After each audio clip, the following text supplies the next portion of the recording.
let me take you through my journey to baptism by the Holy Spirit, what it feels like, what things may happen on the way to that point.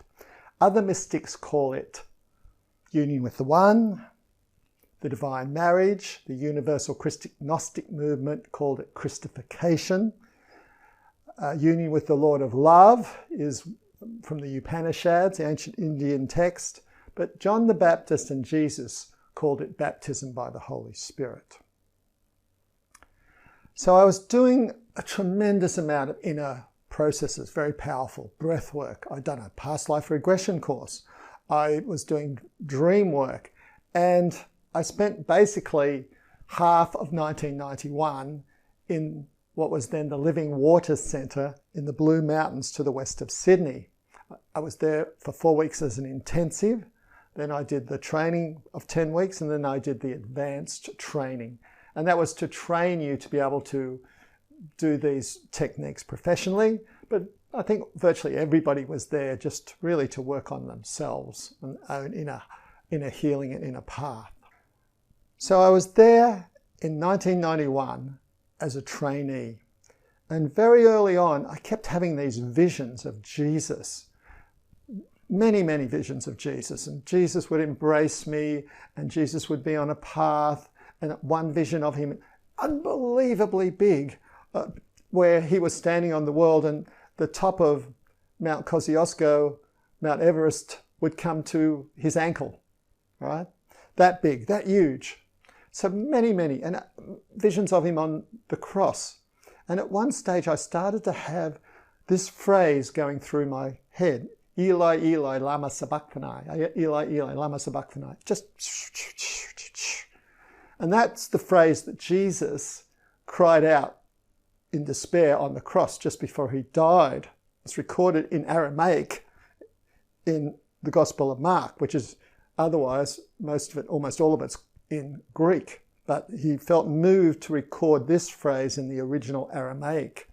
Eli, Eli, lama sabachthani. My God, why hast thou forsaken me? And amazingly, Mara, another woman who was doing the training from New Zealand, she was over from New Zealand with her husband doing the training, she spontaneously said to me, I've got this phrase, Eli, Eli, lama sabachthani, going round and round and round in my head. High-level weirdness. So, all these visions of Jesus. Now, I just put that down to my upbringing and the cultural background that I came from. I was raised in the church. I played the piano for the junior Sunday school at one stage. I prayed every night. I read the Bible every night during my teen years, early teen years. So I just thought, well, it's just cultural indoctrination. That's why it's a symbol. Although it turns out that Stanislav Grof, who uses breathwork techniques, he records that people would have this identification with Jesus on the cross, and their background would be Buddhist and Shinto and Hindu, right? So it's much more universal, this visions of Jesus, than mine, which I just put down to cultural indoctrination or cultural exposure. And I remember, this was in June, I believe, June 1991, I had this vision of a dove descending. So Arara Bhakti, who ran the sessions and ran the centre, she encouraged us and said, basically always, you have to do a picture after every session, whether it's breathwork or dream work or whatever. And so this was my 2 attempts to capture this vision of this dove descending. And then soon after that, she informed people, you're not supposed to do a vision, a picture of the vision. You're supposed to just pick up a pastel and then just let your hand do whatever it wants to. So the subconscious is doing it. So from then on, that's what I did. I looked at the pastels, and you'd have a circle on the page, like a mandala, a circle, and I just pick up a pastel and I'd let my hand do whatever it did. So, middle of July 1991, I start to draw this. My hand rather than I, starts to draw a picture of Jesus. And I'm thinking, oh my God, I'm not sharing that in the group because you're supposed to share what your session was about and share your mandala. I think people will think I'm a wanker. So I turned the page, but I let my hand do what it wanted to do. And sure enough, I let it finish this time, and it drew a picture of Jesus, complete with thorn of crowns, so obviously on the cross. And I'm still thinking, oh no, I'm not going to share this in the group. They'll think I've just made this up and I'm a wanker. So I turned the page again, and fortunately this time for me something else was drawn, and that's what I shared. 14th of August 1991. It's the last week of the training, but I was already committed to do the advanced training because I knew my journey at the centre was not complete. So in this process, we had this thing where somebody would say to you, you were in partners, and the other person would say to you, what do you seek? What do you seek? What do you seek? What do you seek? And you'd answer. And I just did the equivalent of drawing an unconscious mandala with my hand. I just let answers come back from me that I had no conscious awareness of why I was saying them. What do you seek? The path. What do you seek? The path. What do you seek? The light. What do you seek? The light. What do you seek? What do you seek? The path. What do you seek? The light. What do you seek? The one. What do you seek? The one. What do you seek? The clear path. What do you seek? The clear path. What do you seek? The clear path of light. What do you seek? Union. What do you seek? Union. What do you seek? The one. What do you seek? Union with the one. What do you seek? The clear path of light to union with the one. What do you seek? The clear path of light to union with the one. What do you seek? The clear path of light to union with the one. Now that's my attempt to reconstruct what came out through me in that process. And that was 14th of August 1991. Then there was a break, and then we came back from the advanced training.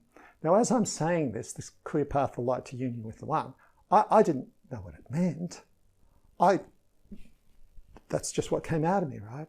And it was only very much later that I found out that, for instance, Plotinus, a mystic, talks about union with the one.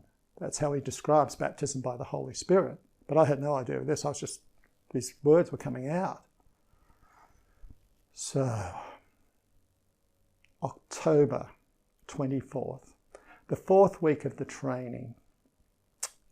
At the beginning of that week, I had this feeling of like anxiety in a way, excitement in a way. I felt discombobulated or something. I just felt something momentous was going to happen that week. But come Thursday of that week, 24th of October, 1991, we'd supposedly had the last major session for the week in the morning, and I thought, well, where's this momentous thing that was supposed to happen this week? But that afternoon, Arara Bhakti, the head of the centre, worked one-on-one with the advanced trainees. And we were supposed to process like a childhood hurt. But I'd had this amazing dream the night before. So I asked her to work the dream. And there was a saying in the centre, nobody works a dream like Arara Bhakti, where she would ask me questions and get me to become parts of the dream, etc.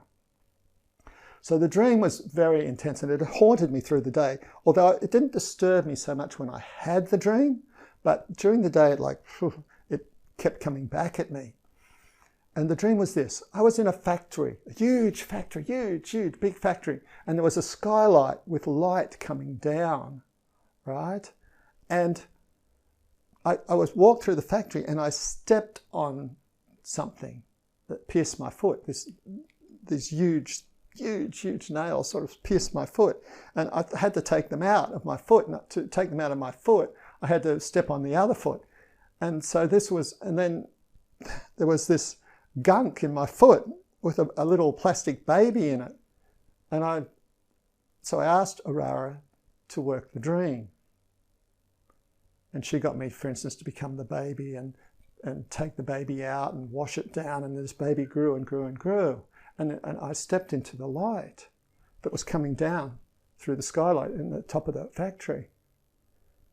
And I was shaking, and I was shaking and shaking, and suddenly this energy filled me, and I expanded beyond the size of my body. I could feel this energy all around me, like I was bigger than my body. This amazing energy transfusing me, and I was like, and this light coming down, and I put up my hands and I said, "What is thy will?" And the answer came back, which I repeated, "You are my son. Go out and live that way." And I walked away, and it was the most amazing, wonderful energy in my whole life. I was extended beyond my body. It was just, that was all part of me. It was all glowing. I was glowing on the inside and glowing through this auric field. It was just glowing. I wanted to stay in that energy for the rest of my life. But the next morning I woke up and I was just ran. And after I left the centre, I started to do reading mystics, Meister Eckhart, Plotinus, St. Teresa of Avila, others, right? And of course, I also went back and I read the Gospels, because obviously, what is thy will? That's very like Jesus receiving baptism by the Holy Spirit in his time with John the Baptist, where he hears these words and repeats them, misrecorded in some of the Gospels. But anyway, let's not go there. I could see this harmony between what Jesus is recorded as saying and between these other mystics.